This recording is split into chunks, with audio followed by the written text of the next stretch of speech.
नमस्कार, मैं हूं डॉक्टर अश्विनी गौरव और आज के इस वीडियो में हम लोग डिस्कस करेंगे एक नए टॉपिक के बारे में जो कि है fibre tape internal bracing technique का इस्तेमाल एसीएल सर्जरी में। हमारे जो पेशेंट्स एसीएल सर्जरी कराने आते हैं वो अक्सर ही इस सवाल को पूछते हैं और ज़्यादा इन्फॉर्मेशन इसके बारे में चाहते हैं। तो आज इस वीडियो में इसी को हम लोग कंप्लीट डिस्कशन करेंगे, इसके फायदे नुकसान के बारे में। तो इस वीडियो को अंत तक देखिएगा और बने रहिएगा हमारे चैनल पर। एक मैं क्विक रिकैप आपको देना चाहूंगा कि एसीएल सर्जरी क्या होती है। तो एसीएल एक लिगामेंट का नाम है जो हमारे घुटने में से 4 मेजर लिगामेंट्स में सबसे इंपॉर्टेंट लिगामेंट होता है। ये लिगामेंट हमारे घुटने में फीमर की हड्डी से बनता है और नीचे टिबिया की हड्डी में आता है और टिबिया को आगे ट्रांसलेट होने से रोकता है। अक्सर ही इसमें इंजुरी होकर ये लिगामेंट टियर हो जाता है स्पोर्ट्स के दौरान, गिरने के दौरान या एक्सीडेंट्स में, और कंप्लीट टियर में घुटने में इंस्टेबिलिटी हो जाता है। और इस इंस्टेबिलिटी का इलाज हम लोग एसीएल रिकंस्ट्रक्शन सर्जरी से करते हैं, जो कि एक दूरबीन विधि यानी अर्थ्रोस्कोपिक विधि से की जाने वाली सर्जरी है।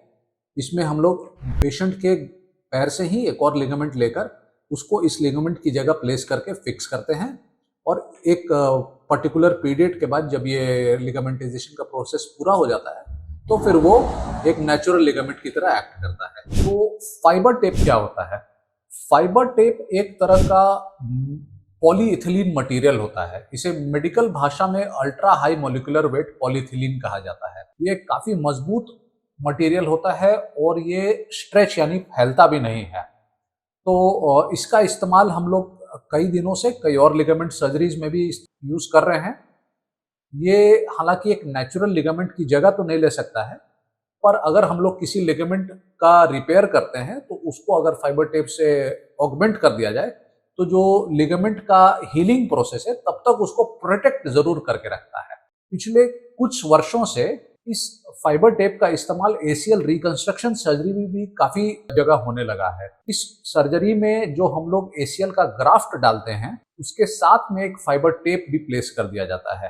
ये फाइबर टेप एसीएल के ग्राफ्ट का जो लिगामेंटाइजेशन का प्रोसेस है, यानी कि एसीएल ग्राफ्ट के जुड़ने का जो प्रोसेस है, उस प्रोसेस तक एक एक्स्ट्रा सेफ्टी फीचर की तरह उस ग्राफ्ट को प्रोटेक्ट करता है। इस फाइबर टेप को हम लोग फीमोरल्स यानी ऊपरी हिस्से में फीमर में एंडो बटन में फिक्स करते हैं और नीचे टिबिया के साइड में उसे कई तरह के इम्प्लांट्स आते हैं, जैसे कि सूचर डिस्क, सूचर बटन या फिर स्वाइल लॉक। ये कुछ इम्प्लांट्स होते हैं जिसका इस्तेमाल हम लोग इस फाइबर टेप को टिबिया की हड्डी में फिक्स करने में यूज करते हैं। इसके कई फायदे हैं और कुछ नुकसान भी हो सकते हैं।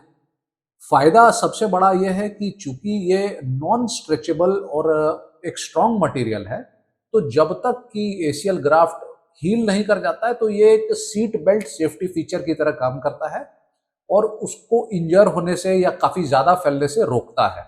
कुछ नुकसान भी इसके पॉसिबल हो सकते हैं, जैसे कि एक आर्टिफिशियल मटेरियल है, एक अप्राकृतिक चीज है और ये घुटने में हमेशा के लिए डाल दी जा रही है। तो इसके मटेरियल से जो इसका बिल्ड स्ट्रक्चर है उससे बॉडी एलर्जिक रिएक्शन दे सकता है। उसके अलावा ये सर्जरी के कॉस्ट को भी बढ़ाता है और सबसे इंपॉर्टेंट ये एक फॉल्स सेंस ऑफ सिक्योरिटी देता है पेशेंट्स में कि वो प्रोन टू इंजुरी हो जाते हैं, वो एक्सेसिव एक्टिव हो जाते हैं और जिसके कारण इंजुरी का रिस्क बढ़ा लेते हैं। मेरे समझ में एक एसीएल रिकंस्ट्रक्शन में जो सालों से ग्राफ्ट यूज किया जा रहा है, ऑटोग्राफ्ट जिसको हम लोग बोलते हैं, अगर वो एक अच्छे पर्याप्त डायमीटर का है, अच्छे लेंथ का है, तो वो कई वर्षों से हर एक देश में हर एक सर्जन के हाथों में बहुत ही सक्सेसफुल रिजल्ट्स देता आ रहा है। और अभी तक किसी भी दुनिया में की जाने वाली स्टडीज में एसीएल सर्जरी को इंटरनल ब्रेसिंग के साथ या उसके बिना करने में दोनों में ही रिजल्ट्स में कोई अंतर नहीं पाया गया है। एक एसीएल सर्जरी में यूज किया जाने वाला जो ग्राफ्ट होता है, जो हम लोग पेशेंट्स के पैर से लेते हैं, वो खुद में ही एक स्ट्रॉन्ग स्ट्रक्चर होता है और सालों साल इसके कई सक्सेसफुल रिजल्ट्स के एग्जांपल्स हमारे पास हैं। अगर हम लोग एसीएल ग्राफ्ट को पर्याप्त डायमीटर का लगा रहे हैं, वो खुद में ही इस नी को स्टेबल बनाने के लिए काफी होता है। आज तक जितनी भी स्टडीज की गई हैं ऑल ओवर द वर्ल्ड, जिनमें कंपैरिजन किया गया कि वो एसीएल रिकंस्ट्रक्शन सर्जरी जिसमें फाइबर टेप का इस्तेमाल किया गया और जिसमें नहीं किया गया, उन दोनों सर्जरीज के जो लॉन्ग टर्म आउटकम्स देखा गया लंबे समय में, वो बिल्कुल ही नतीजे सेम पाए गए। किसी भी तरीके से किसी एक तकनीक का दूसरे के ऊपर कोई एडवांटेज अभी तक तो नहीं मिला है। और मैं खुद भी इस तकनीक का इस्तेमाल कभी कभार करता हूं। मेरे कुछ फिक्स्ड इंडिकेशन है जिसमें मुझे फाइबर टेप का इस्तेमाल करना सही लगता है।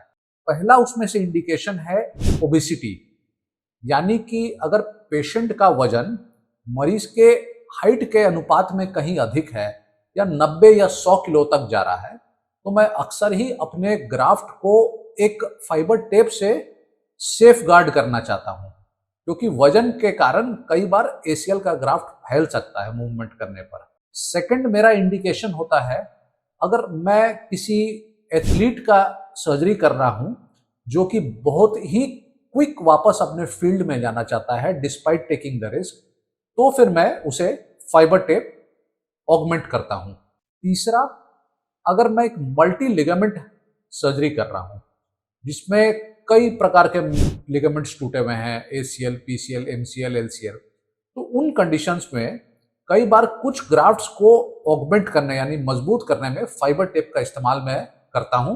और चौथा या लास्टली, अगर पेशेंट थिन बिल्ट है यानी दुबला पतला है, कोई महिला है या फिर कोई लड़का है जो बहुत दुबला पतला है, कई बार उनके ग्राफ्ट्स काफी पतले हमें हार्वेस्ट करने को मिलते हैं, तो कभी कभार उस कंडीशन में मैं उनके ग्राफ्ट को फाइबर टेप से ऑगमेंट करता हूं। मेरे एक्सपीरियंस में मैंने रियलाइज किया है कि 3 रीजन्स ऐसे होते हैं जो एसीएल में अच्छी रिजल्ट्स प्रोवाइड करते हैं। उसमें से पहला कारण होता है सर्जिकल टेक्निक, यानी कि आपके सर्जन जिन्होंने ये सर्जरी की है उनको इस particular surgery, ACL reconstruction surgery के बारे में कितना नॉलेज है, उसको कितना एक्सपीरियंस है इस सर्जरी का, उसने सर्जरी के दौरान कितनी बारीकी से, कितना ध्यान रख के काम किया है और कितनी मेहनत की है। ये पहला कारण होता है सक्सेस होने का रिजल्ट के।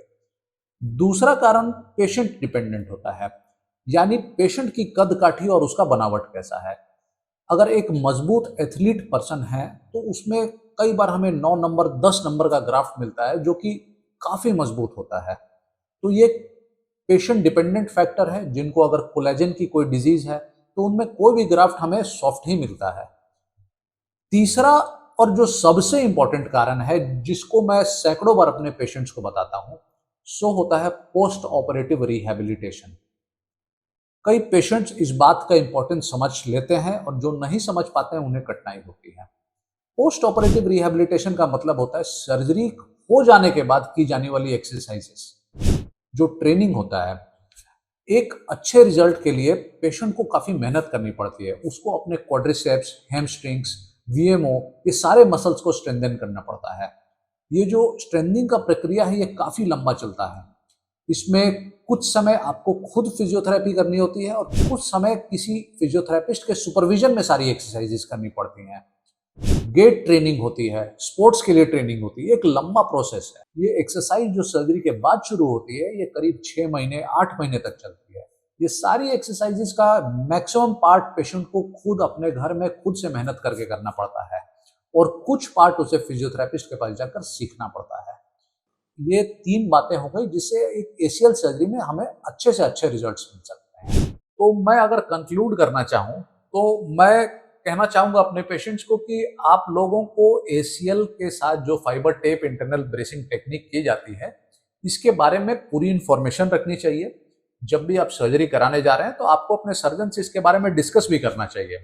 पर जो फाइनल डिसीजन है इंटरनल ब्रेसिंग करनी है या नहीं करनी है, इसको अपने सर्जन पर छोड़ देना चाहिए। ही इज द बेस्ट जज कि कब फाइबर टेप इंटरनल ब्रेसिंग करनी है। तो फ्रेंड्स, आज के इस वीडियो को मैं यहीं पर अंत करना चाहूंगा। होप ये आपके लिए जानकारी के लायक था।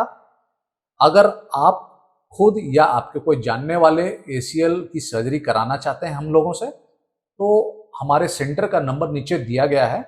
आप उस नंबर पर फोन करके जो एसीएल सर्जरी कराने का जो प्रोसेस होता है या कोई और डाउट है उसे आप समझ सकते हैं, पता कर सकते हैं। और हम लोग फिर किसी और दिन मिलेंगे किसी और वीडियो के साथ।